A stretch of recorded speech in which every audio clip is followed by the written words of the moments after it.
আসসালামু আলাইকুম এভরিওয়ান, সবাই কেমন আছেন? আলহামদুলিল্লাহ, আমি ভালো আছি। অনেক দিন যাবতেই চেষ্টা করতেছি ইউটিউবে ভিডিও দিব কিংবা ইউটিউবে কন্টিনিউ হব, কিন্তু আসলে সময়ের অভাবে কন্টিনিউ হতে পারি না। একবার ভাবি যে হ্যাঁ, ইউটিউবে কন্টিনিউ ভিডিও দিব, ইউটিউবে এখন থেকে সময় দিব। আমি আসলে ইদানিং এত বেশি অলস হয়ে গেছি, অলসতার কারণে মনে হয় না যে আমি আসলে কন্টিনিউ করতে পারি কিনা। তারপরেও আমি আজকে থেকে চেষ্টা করব ইউটিউবে ভিডিও দেওয়ার জন্য। তো আপনাদের সাপোর্ট এবং ভালোবাসা ভীষণ প্রয়োজন, যেহেতু আমি নতুন একজন ইউটিউবার বলতে পারেন আর কি, ছোটোখাটো একদমই নতুন।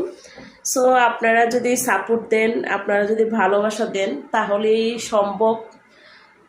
যারা আজকে আমার ভিডিওটা প্রথম দেখতেছেন, অবশ্যই আমার ইউটিউব চ্যানেলটা সাবস্ক্রাইব করে রাখবেন, একটা লাইক কমেন্ট অবশ্যই করবেন, ভালো লাগলে ভিডিওগুলো শেয়ার করে দিবেন। চেষ্টা করব এখন থেকে কন্টিনিউ আপনাদের সাথে ভিডিও দিব ইনশাল্লাহ, আপনারা যদি আমাকে সাপোর্ট এবং ভালোবাসা দেন।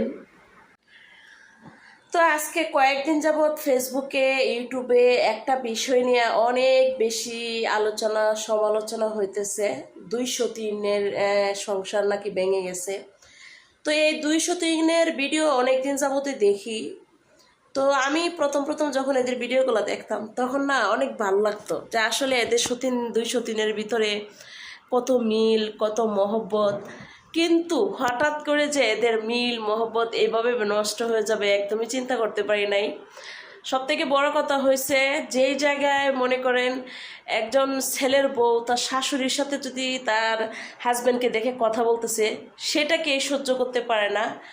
আর একটা সতীন, একটা মেয়ে আর একটা মেরে তার স্বামীর বাদ দিবে, এটা কিভাবে সহ্য করবে? তো এই প্রশ্নগুলো আমি যখন প্রথমেই এদের ভিডিও দেখতাম, তখনই আমার কাছে মনে হইতো যে আসলে এরা মনে হয় যে টাকা ইনকাম করার জন্য এরকম একটা রাস্তা বের করে নিচ্ছে। আর এখন যখন এই ফেসবুক থেকে ভিডিও দিলেও তেমন একটা ইনকাম হয় না, এরা নাকি অনেক টাকা ঋণ হয়ে গেছে, 50 লাখ টাকা ঋণ হয়ে গেছে। তখনই এদের 2 সতীনের ভিতরে আবার ঝগড়া শুরু হয়ে গেছে। এখন দেখলাম ছোট সতীনটা চলে গেছে, আবার এই বড় সতীন লাইভে বলতেছে, না সরি, ছোট সতীন লাইভে এখন আইসা বলতেছে যে আমাকে কোনোদিন সে ভালোবাসাই দেয় নাই, আমরা এক বিছানায় শুয়ে থাকতাম, তারপরে আমার হাজবেন্ড কোনোদিন আমার দিকে তাকায় নাই। আসলে একটা মেয়ে কখনোই তার স্বামীর ভাগটা দিতে পারে না। তারপরও আমি বলবো বড় বউডারে, যে তুই যেহেতু তোর স্বামীর ভাগ দিতেই পারবি না, তাহলে বিয়ে করাইছিলে কেন? বিয়ে না করাইলি পারতি। বিয়ে করায় শুধু শুধু একটা মেয়ের জীবন নষ্ট করার কি দরকার ছিল?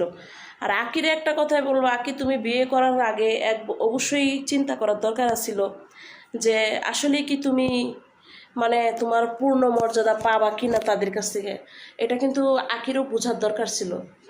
আকিও লোভে পড়ে এই ছেলেটারে বিয়ে করছে আমার কাছে মনে হয়। তবে আপনারা যাই বলেন না কেন, এই তৃষা হচ্ছে ঠান্ডা মাথার খেলোয়াড়, বড় সতীনটার কথা বলতেছি। এর কথা এত সুন্দর করে বলে, কিন্তু কথাগুলো শুনলেই বোঝা যায় যে এ কতটা ডেঞ্জারাস।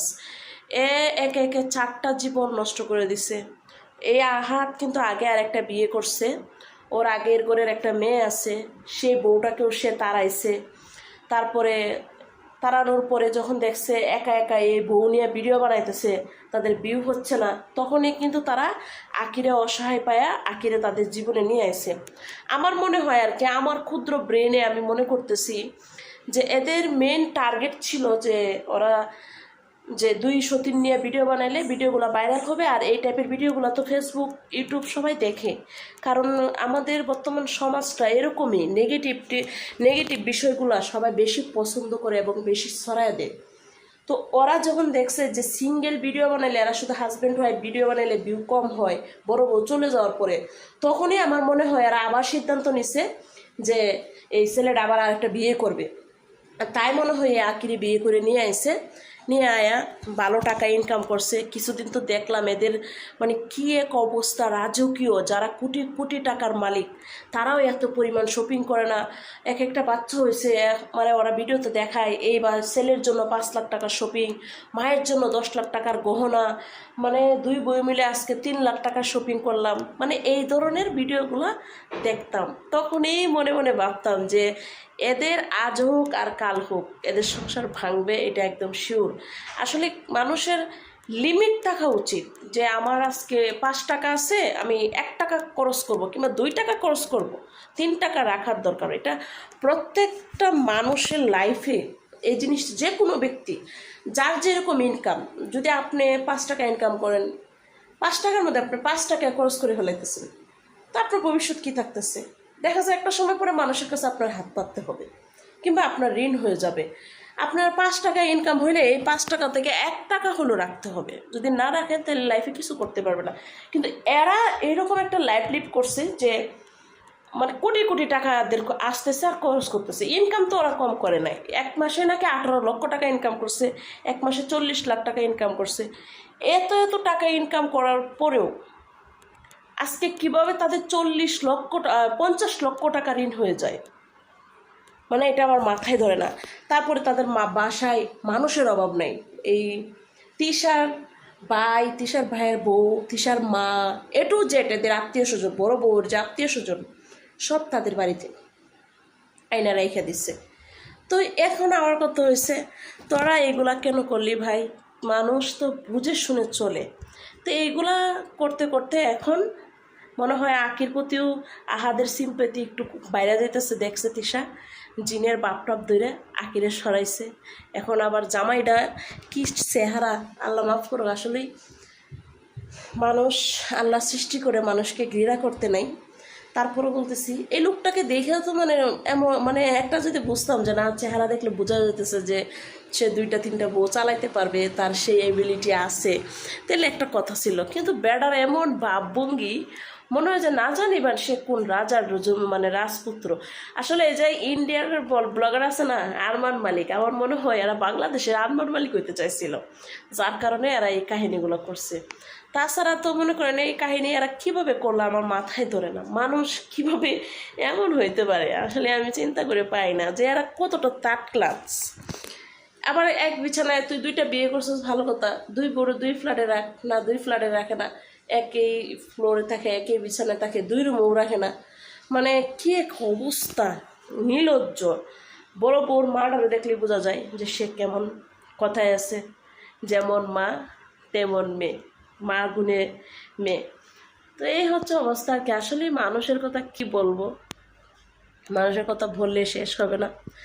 যাই হোক, সবাই আমার ইউটিউব চ্যানেলটাকে সাবস্ক্রাইব করবেন, আর যারা আজকে প্রথম আমার ভিডিও দেখতেছেন অবশ্যই লাইক কমেন্ট করবেন। ইনশাল্লাহ কন্টিনিউ হওয়ার চেষ্টা করব। কন্টিনিউ হইতে চাই কিন্তু আসলে হইতে পারি না। আলিফ ঘুমাই গেছে, আমি একা একাই বাসায়, তাই ভাবলাম যে ইউটিউবের জন্য একটা ভিডিও বানাই, আপনাদের সাথে কিছু গল্প করি। আসলে গল্প করার মতো তো কেউ নাই। এই যে আলিফ ঘুমাচ্ছে, এখানে তাকে দেখাচ্ছি না। এই হচ্ছে অবস্থা। তো আমার ভিডিওটা যদি ভালো লাগে অবশ্যই লাইক কমেন্ট করবেন। আর আমার পেজ তো সবাই মনে হয় চিনেন, যারা চিনেন না তাদেরকে বলতেছি, AM সায়মা ব্লগ, এটা হচ্ছে আমার ফেসবুক পেজ। তারপরে হচ্ছে আরেকটা আছে প্রিয়া স্টোরি, ওইটাও আমার পেজ। সবাই আমার পেজগুলো ভিজিট করবেন এবং ইউটিউবের ভিডিওগুলো সবাই লাইক কমেন্ট করবেন। ইনশাল্লাহ দেখি, আস্তে আস্তে শুরু করছি। ফেসবুকেও একদিন ফলোয়ার ছিল না একদমই, দেখতে দেখতে আমার বড় পেজটাতে 1 লাখ ফলোয়ার হয়ে গেছে। এমন একটা দিন আসবে ইউটিউবেও 1 লাখ সাবস্ক্রাইবার চলে আসবে। তো আপনারা অবশ্যই সাপোর্ট করবেন, আপনাদের সাপোর্ট ভীষণ প্রয়োজন। আপনারা সাপোর্ট এবং ভালোবাসা দিলে অবশ্যই হবে। তো আজকের ভিডিওটা এখানে শেষ করে দিচ্ছি। সবাই ভালো থাকবেন, সুস্থ থাকবেন, আর পরবর্তী ভিডিওতে দেখা হবে। আল্লাহ হাফেজ।